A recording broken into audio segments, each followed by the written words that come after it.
CCTV hot news നിങ്ങൾക്കായി സമർപ്പിക്കുന്നത് Powerguard solar system Koonamuchi. നമസ്കാരം. CCTV ഹോട്ട് ന്യൂസിലേക്ക് സ്വാഗതം. പ്രസിദ്ധമായ നെല്ലുവായ് ശ്രീ ധന്വന്തരി ക്ഷേത്രത്തിലെ വൈകുണ്ഠ ഏകാദശി മഹോത്സവം ഭക്തിസാന്ദ്രം. ആയുർവേദ സ്വരൂപനായ ശ്രീ ധന്വന്തരി മൂർത്തിയെ ദർശിക്കുവാൻ ആയിരങ്ങളാണ് ക്ഷേത്രത്തിൽ എത്തിച്ചേർന്നത്. പ്രസിദ്ധമായ നെല്ലുവായ് വൈകുണ്ഠ ഏകാദശിയോടനുബന്ധിച്ച് നടന്ന പ്രസാദ ഊട്ടിൽ 10,000-ലധികം പേർ പങ്കെടുത്തു. ഗോതമ്പ് ചോറ്, പുഴുക്ക്, രസക്കാളൻ എന്നിവ പാളപാത്രത്തിലാണ് ഒരുക്കി നൽകിയത്. പ്രസാദ ഊട്ടിന് വൻ ഭക്തജന തിരക്ക്. പ്രസിദ്ധമായ നെല്ലുവായ് വൈകുണ്ഠ ഏകാദശിയോടനുബന്ധിച്ച് നടന്നുവന്നിരുന്ന 38ാമത് ധന്വന്തരി സംഗീതോത്സവം പഞ്ചരത്ന കീർത്തന ആലാപനത്തോടെ സമാപിച്ചു. മണ്ഡലകാലത്തിന് പരിസമാപ്തി കുറിച്ച് ബുധനാഴ്ച ഗുരുവായൂർ ക്ഷേത്രത്തിൽ കളഭാട്ടം നടക്കും. കോഴിക്കോട് സാമൂതിരി രാജായുടെ വഴിപാടാണ് കളഭാട്ടം.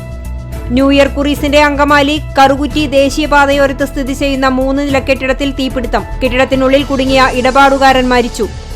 ഗുരുവായൂർ ചൂൽപ്പുറം കുടുംബസംഗമ ട്രസ്റ്റിന്റെ ആഭിമുഖ്യത്തിൽ ഡിസംബർ 26-ന് ലഹരി വിരുദ്ധ ബോധവൽക്കരണ സെമിനാർ സംഘടിപ്പിക്കുമെന്ന് ഭാരവാഹികൾ വാർത്താ സമ്മേളനത്തിൽ അറിയിച്ചു. മണലി പുരിച്ചക്കാട്ട് മഹാദേവ ക്ഷേത്രത്തിലെ തിരുവുത്സവത്തിന് കൊടിയേറി. കണ്ണന് മുന്നിൽ നൃത്താർച്ചനയുമായി നടി ആശാ ശരത്തും മകൾ ഉത്തര ശരത്തും. ചടുലത കൊണ്ട് ഇരുവരും ആസ്വാദകരുടെ മനം കവർന്നു. എയ്യാൽ നിർമ്മലമാത കോൺവെന്റ് സ്കൂൾ വാർഷികം ആഘോഷിച്ചു. പത്മശ്രീ കൈതപ്രം ദാമോദരൻ നമ്പൂതിരി മുഖ്യാതിഥിയായി. ജീവനം 2023 എന്ന പേരിൽ അൻസാർ വുമൻസ് കോളേജ് NSS 137ാം യൂണിറ്റ് സപ്തദിന സഹവാസ ക്യാമ്പിന് കരിക്കാട് അല്ലമീൻ സ്കൂളിൽ തുടക്കമായി. മുണ്ടത്തിക്കോട് പാതിരിക്കോട്ടുകാവ് ഭരണിവേല കൊടിയേറ്റം ഭക്തി നിർഭരമായി. മേൽശാന്തി അനീഷ് കൈലാസം കൊടിമരത്തിൽ പൂജ നടത്തി. ദേശക്കാർ കൊടി ഉയർത്തി. വടക്കേക്കാട് ICS സ്കൂളിൽ ദീർഘകാലം അധ്യാപകനായും പ്രിൻസിപ്പാളായും സേവനമനുഷ്ഠിച്ച ജോൺ സുന്ദർ സിംഗിന്റെ നിര്യാണത്തിൽ അനുശോചനം യോഗം നടത്തി.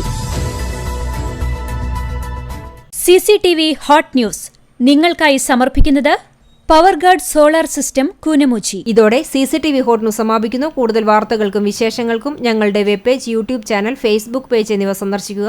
തത്സമയ വാർത്തകൾക്കായി www.cctv.online.tv സന്ദർശിക്കുക. നമസ്കാരം.